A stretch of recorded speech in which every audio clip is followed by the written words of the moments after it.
Então, a gente está falando da respiração. Estou usando a primeira vez hoje o caderno 2, está na frente 2.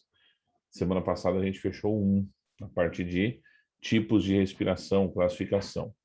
Então, para os sistemas, né?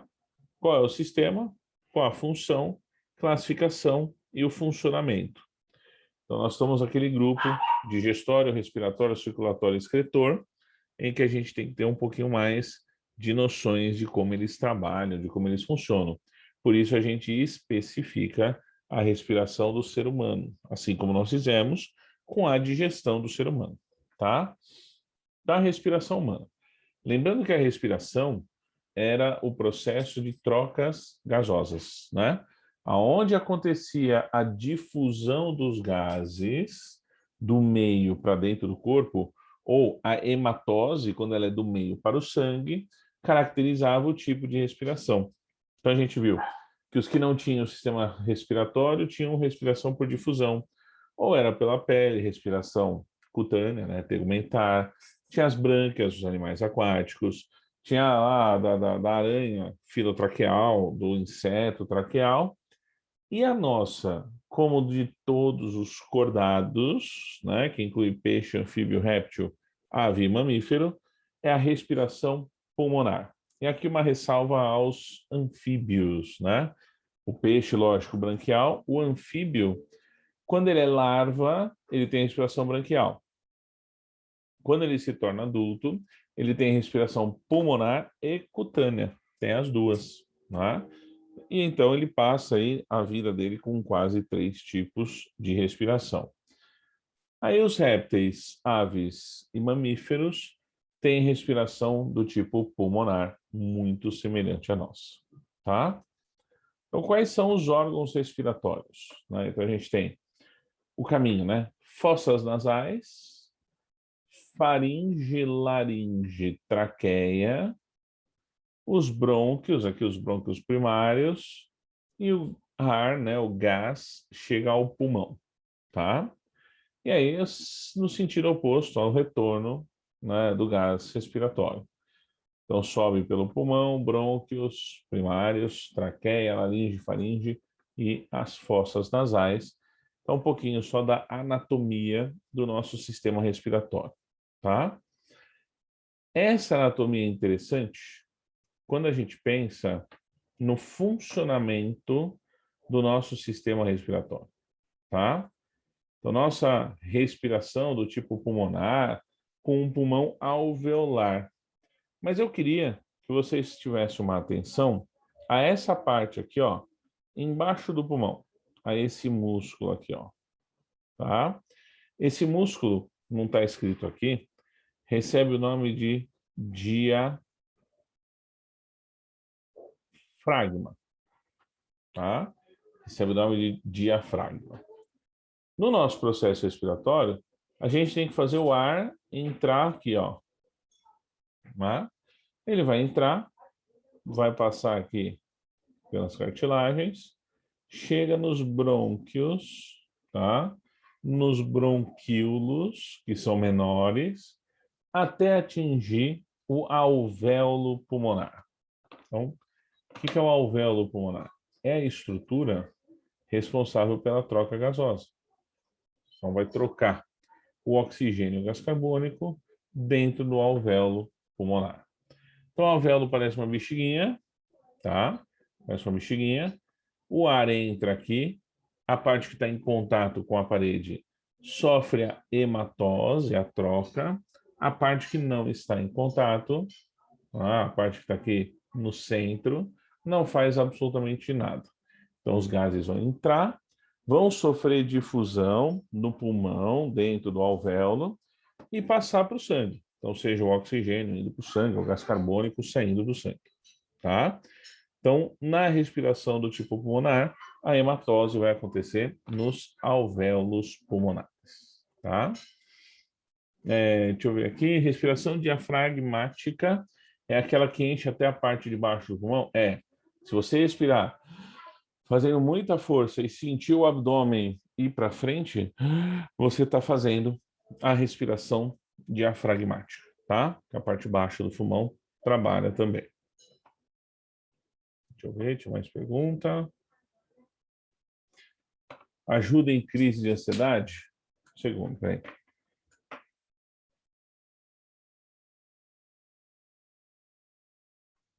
Engasguei.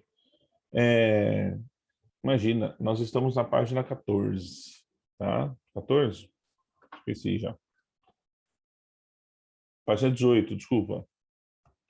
Tá na página 18. Então, assim, ó. Nós respiramos, deixa eu ver onde eu vou falar. Vou passar, no próximo slide eu vou falar.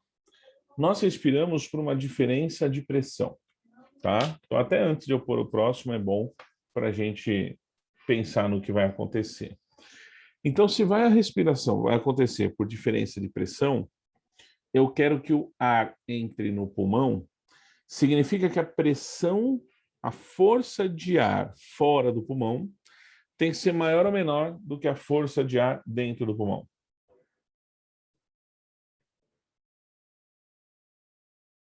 A força de fora tem que ser...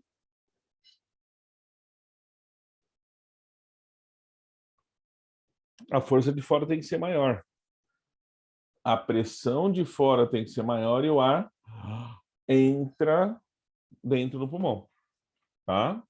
Então, o que vai acontecer? A gente vai trabalhar com uma fórmula, né, que vocês estudam, que vocês veem bastante na física, na química, sei lá, em que, decompondo essa fórmula, a gente chega à seguinte relação, que a pressão é inversamente proporcional ao volume. Então, por exemplo, se eu aumento o volume do pulmão, a pressão dentro dele diminui. Se eu diminuo o volume do pulmão, a pressão dentro dele aumenta. Então, imagina aqui, ó, esse diafragma, ele está segurando os pulmões na parte de baixo do pulmão e ele desce. O diafragma desce. A hora que o diafragma desce, o pulmão que está aqui, ó, ele vai dilatar. Ele vai aumentar o volume. Se ele aumentar o volume, a pressão dele fica maior ou menor?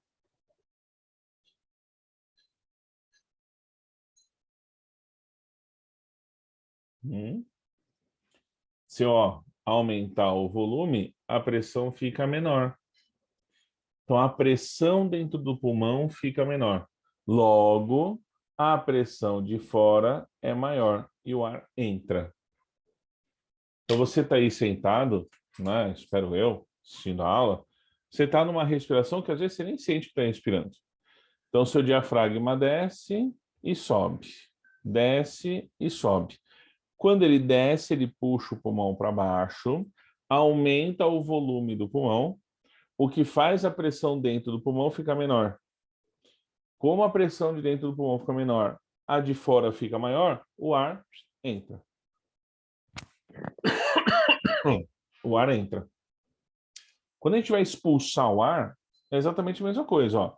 O diafragma sobe, ele sobe, comprime o pulmão e empurra o ar para fora. A pressão ficou maior. Não entendi aqui, alguém perguntou?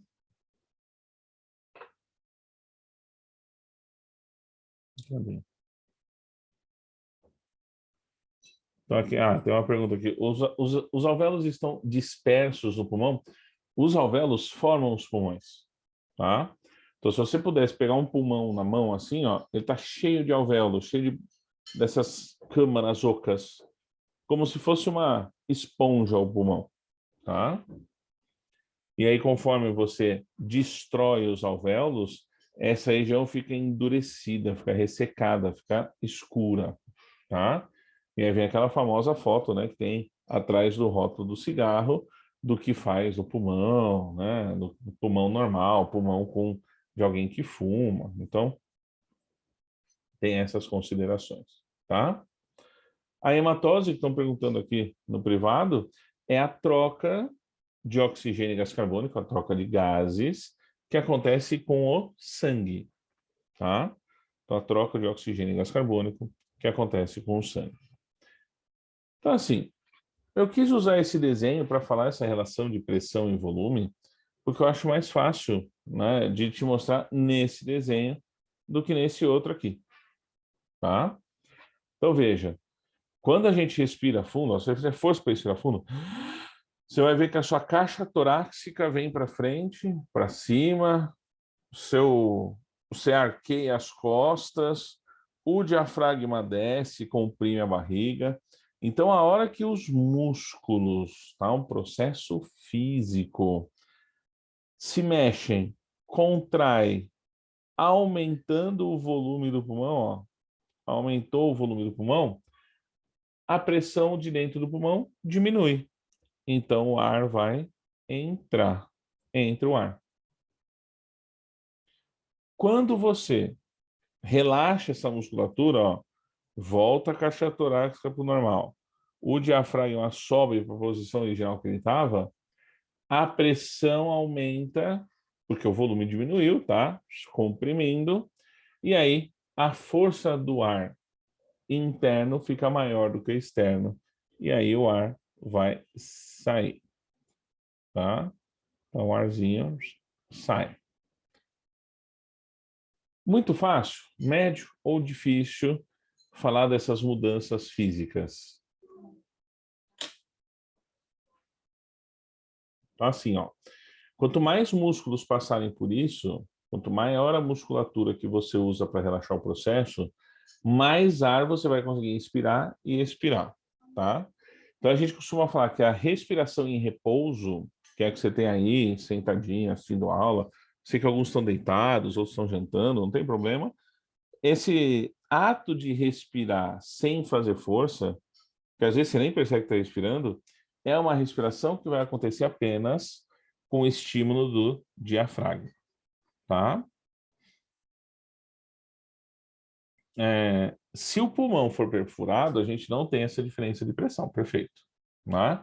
Então, se você tiver uma perfuração no pulmão, tipo, qualquer perfuração na caixa torácica, ó, se eu furei a caixa torácica, o ar vai entrar por aqui e vai ficar aqui dentro, fora do pulmão, né? E aí, o que que ele vai fazer? Como o pulmão vai ser pressionado por esse ar que está entrando pelo furo, ele vai colabar, ele vai fechar, e aí ele fica inutilizado. Tá?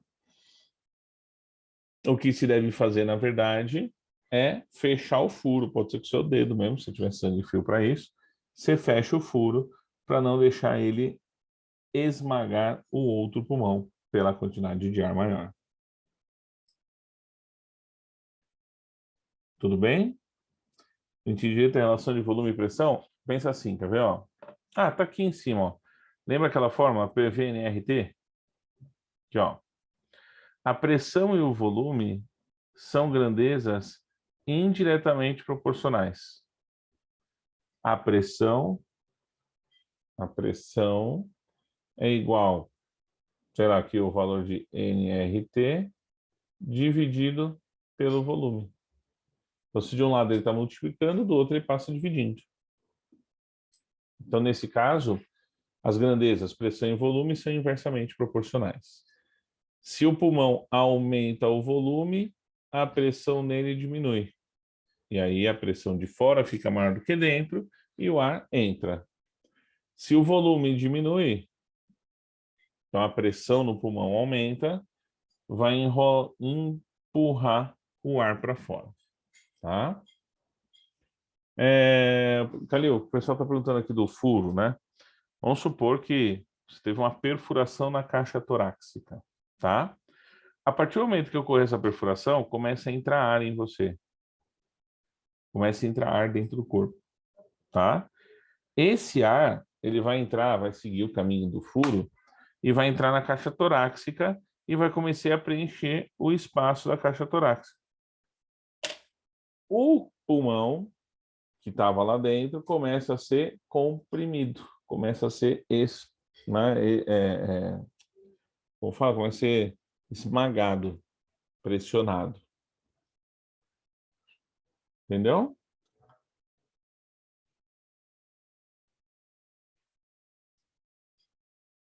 Tudo bem? Então, aqui tem um resuminho, ó, na inspiração, o diafragma contrai e abaixa. Os músculos entre as costelas, intercostais, contrai-se e eleva a costela e o volume da caixa torácica para frente. Assim, né? Nisso, os pulmões se estendem, crescem, diminuindo a pressão de dentro dele. Como a pressão de fora fica maior que a de dentro, o ar entra, tá?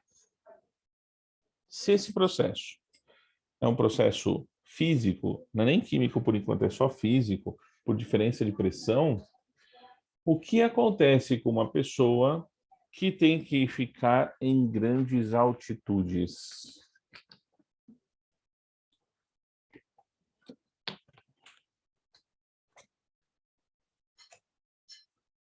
Porque lá numa grande altitude, a pressão do ar fica maior ou menor?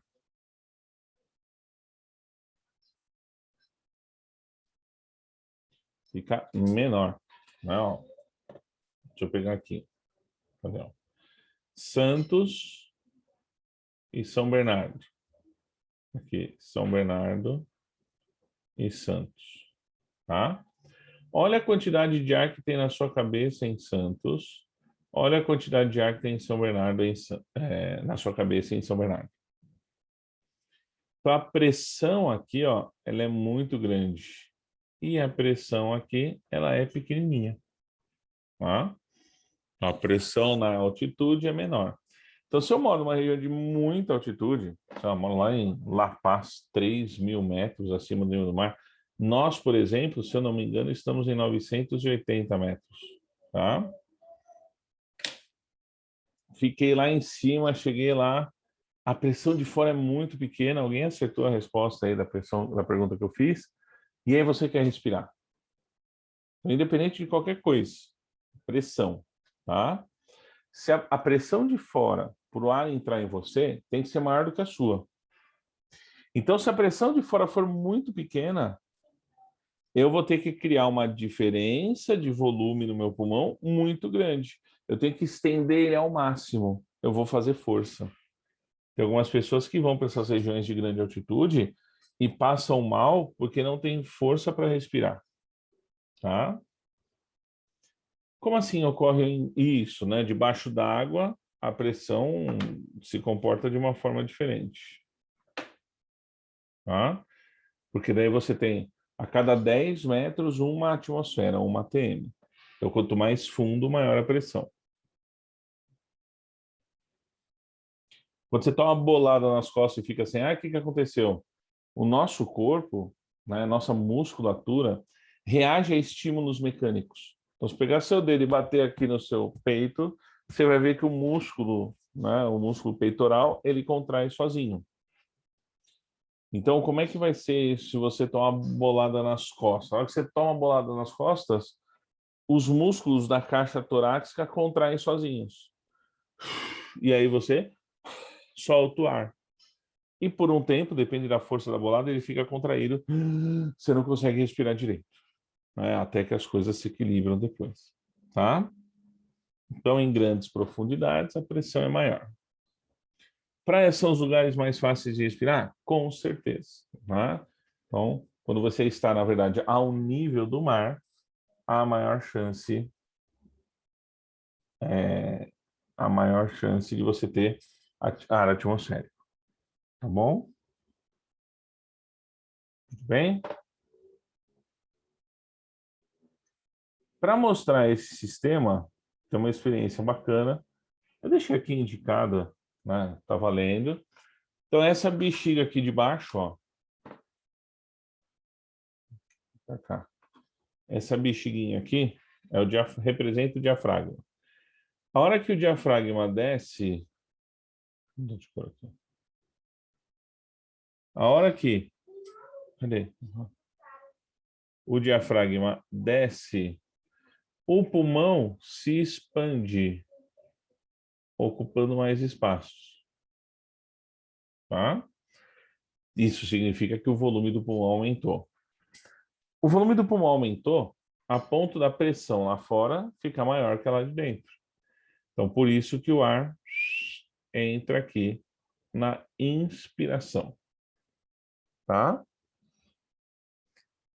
No item 3, o que a gente tem? O diafragma voltou à posição original, ocorreu a compressão das células, né? Ocorreu a compressão das células, não, ó. Pera aí, moçada, deixa eu respirar aqui que eu me perdi. Então, o diafragma sobe, isso na expiração, jogar ar para fora.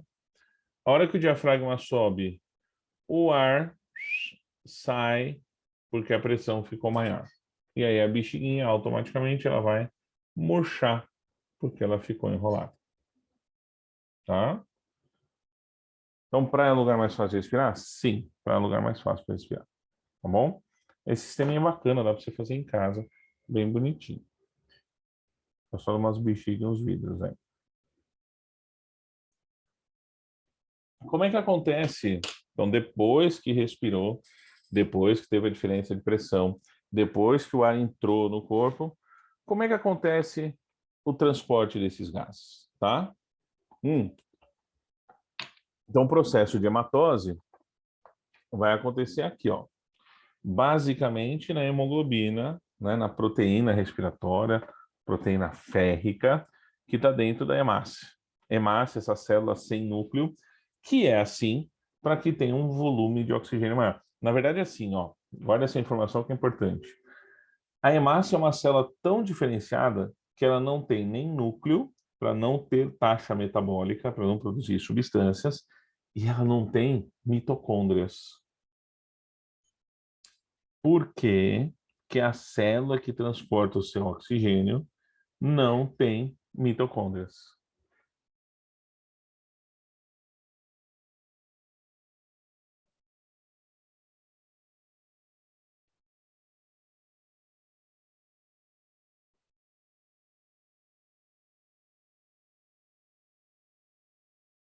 Por aí a resposta, falaram aqui, né, no chat para mim. Para não converter o oxigênio em outra coisa, gente, mitocôndria não consome oxigênio, não é a organela da respiração. Se eu colocar oxigênio dentro de uma célula cheia de mitocôndria, a mitocôndria vai absorver esse oxigênio e vai respirar. Entendeu? Quem tem material genético as hemácias? Não, elas não têm núcleo, são anucleadas. Elas não têm nem núcleo, nem mitocôndria. Tá? Uma célula super diferenciada. É raro a gente falar isso nas células animais, que ela não tem mitocôndria, que ela não tem núcleo. Exatamente, porque se ela tivesse núcleo e exercesse suas funções, gastaria energia para isso.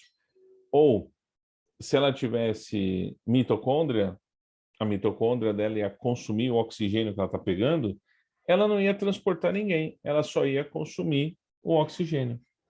Tá? Então, nesse caso, nosso oxigênio seria usado todo nas células? Sim, menos nas hemácias. Tá?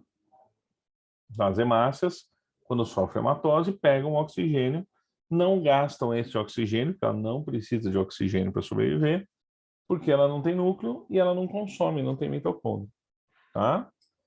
E aí vocês viram lá na frente difusão simples, difusão facilitada, né? Então, a difusão simples, troca de gases da região mais concentrada para a região menos concentrada. Isso, as hemácias não precisam se dividir mesmo. Elas são produzidas pela medula óssea de forma constante.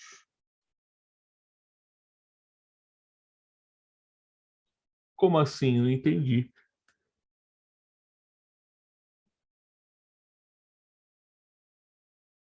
Eles absorvendo esse oxigênio não teria para liberar pelos órgãos.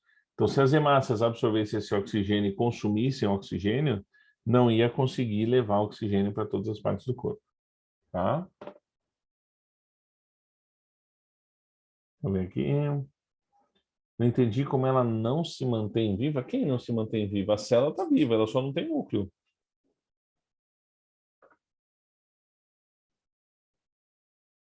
E isso é hemoglobina. Consumindo oxigênio, não liberaria oxigênio.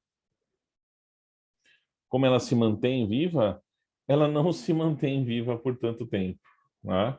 Uma hemácia dura em média aí 100, 120 dias, 4 meses, não, 4 meses basicamente, e a medula óssea produz essas células constantemente.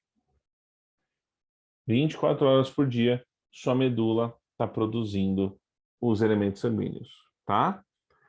Aí, quando as hemácias ficam velhas, elas vão passar pelo fígado, o fígado vai desmontar essas hemácias velhas. Com o produto de desmontar essas hemácias, ele forma bile, que vai para a vesícula biliar, né? E está pronto para produzir de novo. A medula que vai produzir de novo. Tá? Então, né, estão pedindo aqui, né, um apontamento sobre leucemia. Ó, a leucemia é uma falha na medula, tá? Não necessariamente porque ela não produz as células como, né, da forma como deveria. Ah, ela não produz um glóbulo branco. Não, ela produz. Só que o que vai acontecer? Essa diferenciação celular, ela não vai seguir uma regra normal. Então, pode ser que você tenha mais hemácias, menos glóbulos brancos.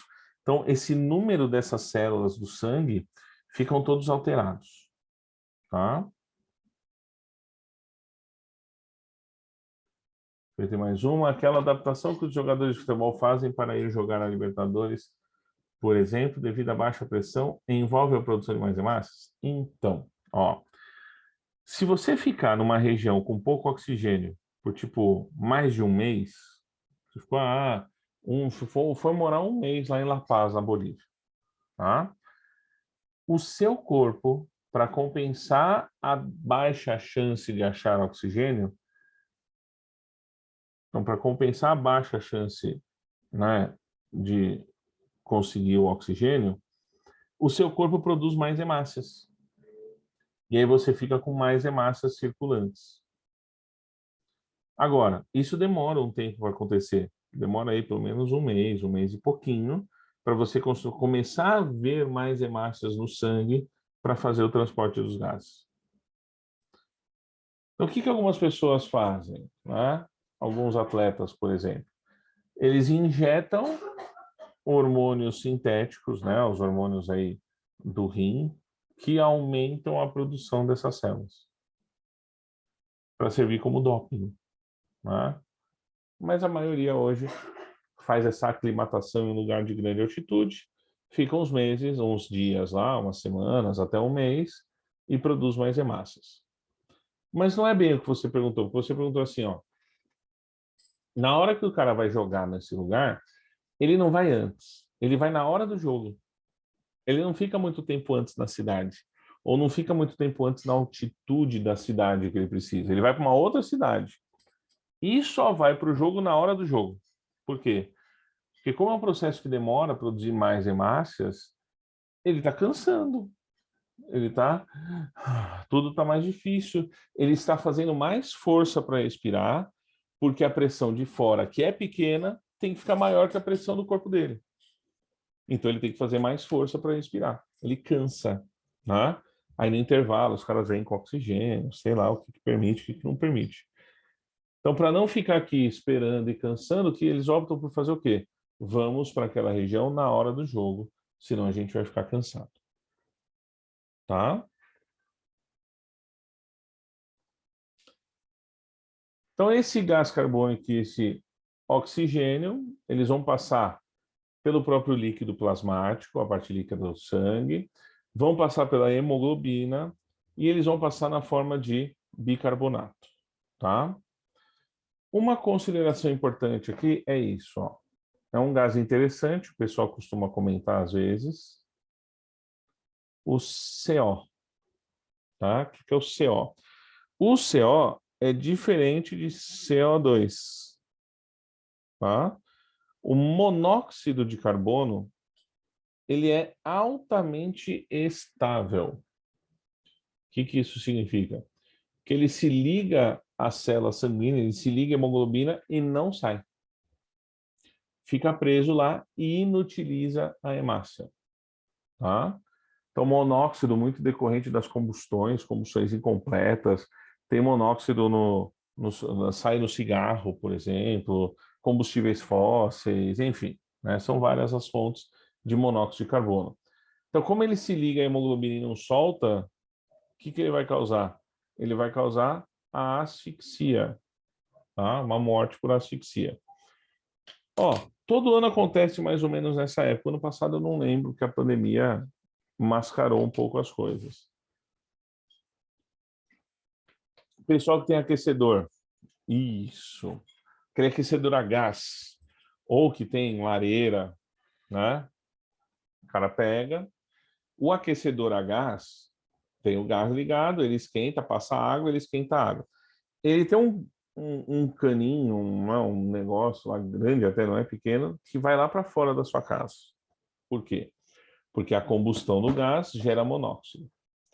Se você deixar o ambiente fechado, cheio de monóxido, o monóxido vai se ligar às suas hemácias, vai inibir a troca de gases na hemácia, porque o monóxido é estável, e você tem a perda da célula, você vai acabar morrendo por asfixia.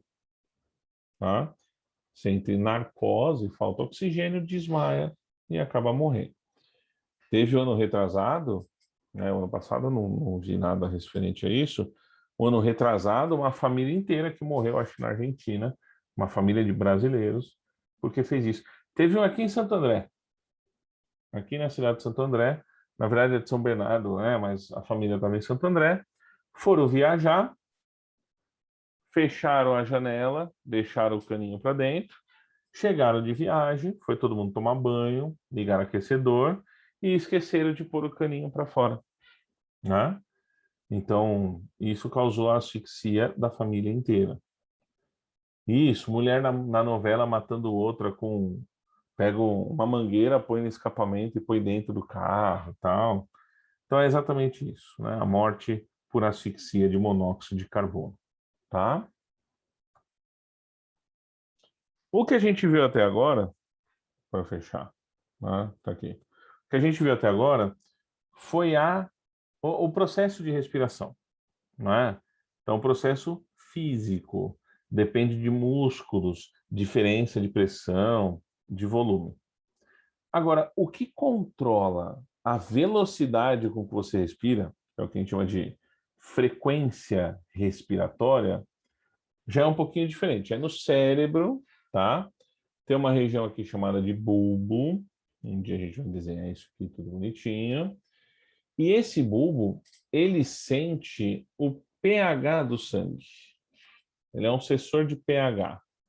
Então, qual que é a equação? A equação é assim, ó.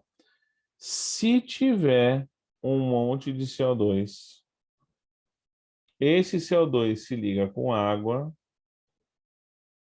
e forma uma substância temporária, né, que é o H2CO3. O H2CO3 se decompõe em H+, e HCO3 menos, tá? H+ e HCO3 menos. Olha aqui, H+, tá? Então isso daqui vai tornar o meio ácido. Então o bulbo mede a concentração de CO2, porque muito CO2 causa acidez do sangue. Então o bulbo vai lá e aumenta a frequência respiratória. Faz você respirar mais rápido, tá?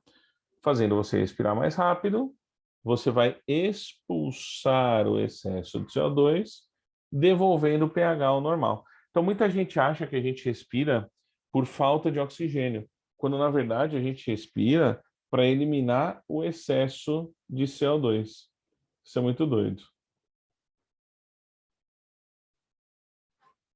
né? E mais do que nunca, a gente está falando de um ano, dois, que estamos em casa tendo esse tipo de aula por uma doença respiratória, né? Então, quais fatores que influenciam a nossa respiração? Então, uma doença, uma indisposição, né?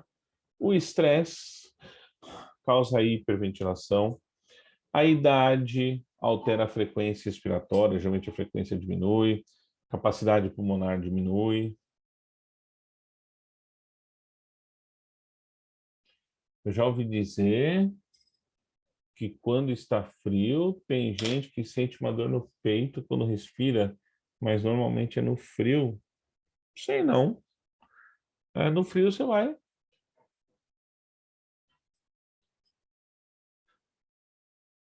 Não sei não. Aqui, ó. Você já deve ter percebido isso.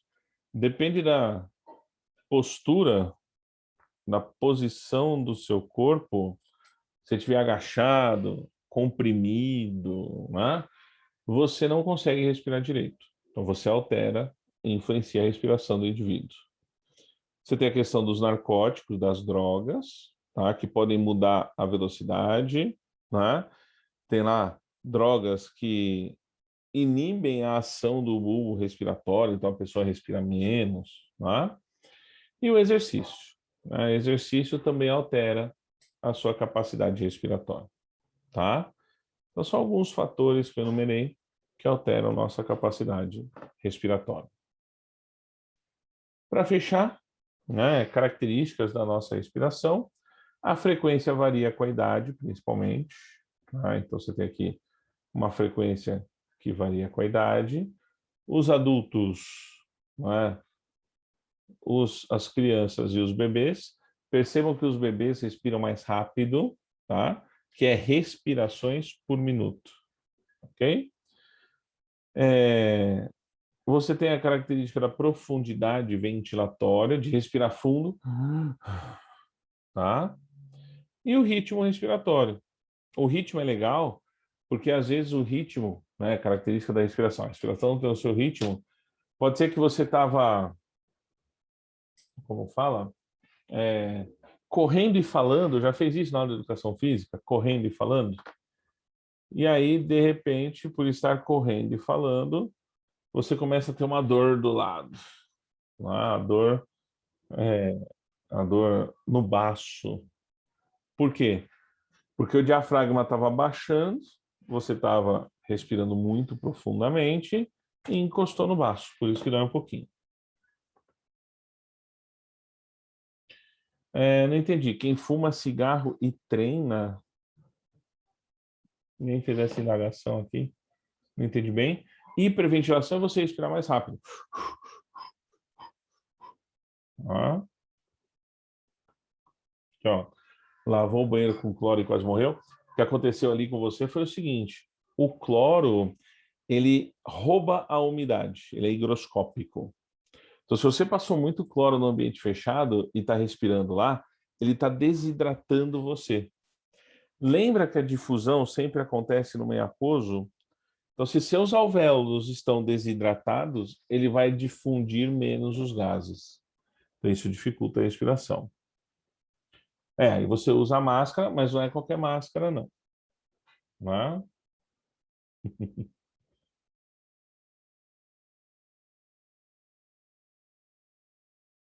Se a pessoa é fumante e pratica uma atividade física, isso complica a respiração? Sim, né? Só espero que, que ela não faça a atividade fumando. Aí vai ser pior. Você está inutilizando a hemácia na hora do uso.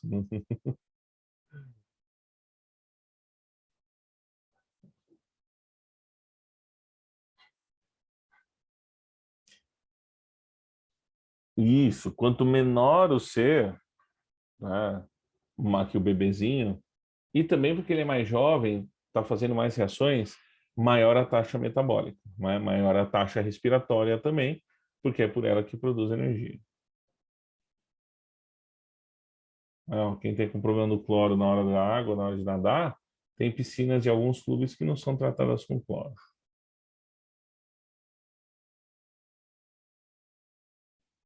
Quanto menor o C, maior a taxa metabólica, está relacionado com a respiração, com certeza. Isso, caras já estão no cheiro do álcool, hein? Então, ó, vamos lá. Espera só um pouquinho. Peraí, segura as perguntas um pouquinho. Ô, Ellen, alguém aí, traz minha mala aí. O pessoal está perguntando, né? O uso da máscara, tá? Não sei se eu já mostrei para vocês. Eu não lembro se foi para vocês ou foi para a turma da sexta agora, que existe um aparelhinho que você compra. Em casa eu tenho três, né? Eu comprei um no começo da pandemia. Eu comprei um quando minha avó teve Covid, eu mandei entregar na casa dela, ela já me devolveu. E eu comprei um que fica de reserva. Esse é um equipamento que mede a taxa de oxigenação. É aí que tá ruim aqui a imagem. Deixa eu fazer assim.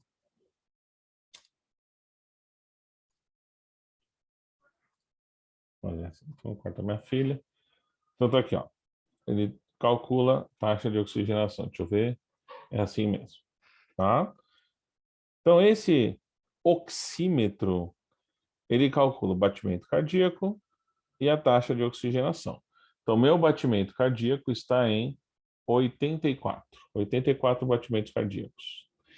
E a minha taxa de oxigenação está em 94, 95. Se eu respirar mais fundo, ó, 96.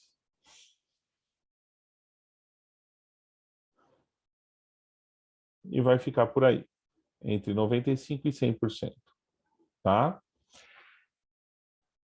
E eu já fiz o teste, tá? Dei aula com máscara, tá? Falando na sala, usando a máscara. Sabe o que aconteceu com a oxigenação? Absolutamente nada. Continuou a mesma coisa.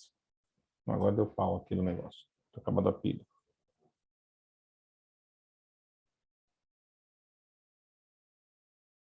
Sei lá. Parou de funcionar só porque eu fui usar com vocês. Então o pessoal fala da máscara e tudo mais. Ela não interfere na oximetria. Ela não interfere na medida de oxigenação, tá? Só que assim, vocês já mergulharam com snorkel? Você respira por um cano? Dá a sensação que não está vindo ar, né? Mas é só uma sensação. É só uma sensação.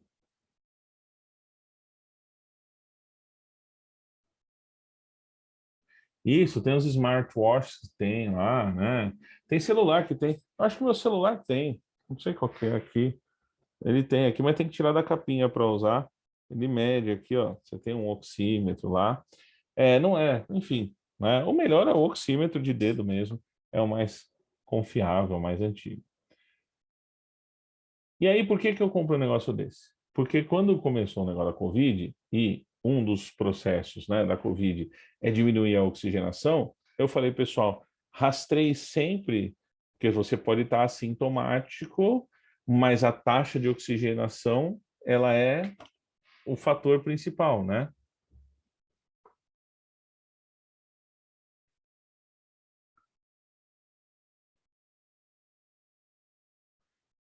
E essa quantidade de respirar... Não, porque você não tem o monóxido de carbono, entendeu?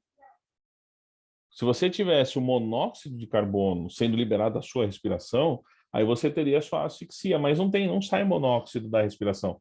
Sai do ambiente, da poluição. Tá? Então, máscara é essencial. Né? E é interessante você, né? Às vezes você está assintomático, mas vai medindo a progressão da oximetria, né? Usando um oxímetrozinho. Tá aí, tem aí alguns que vendem no Mercado Livre de 50, R$ 60. Uma tecnologia bem antiga, é o mesmo que tem nos hospitais, ó. Tá lá, 85, né? 95. Batimento 87. Né? A aula tá acabando essa parte, eu tô falando menos, vai caindo o batimento, 83 e tudo mais. Né? Aí se de repente começou a baixar, puta, chegou abaixo de 90, então tem alguma coisa errada aí com a sua oxigenação. Aí vai para o hospital. Tá? Tudo bem? Beleza. Vamos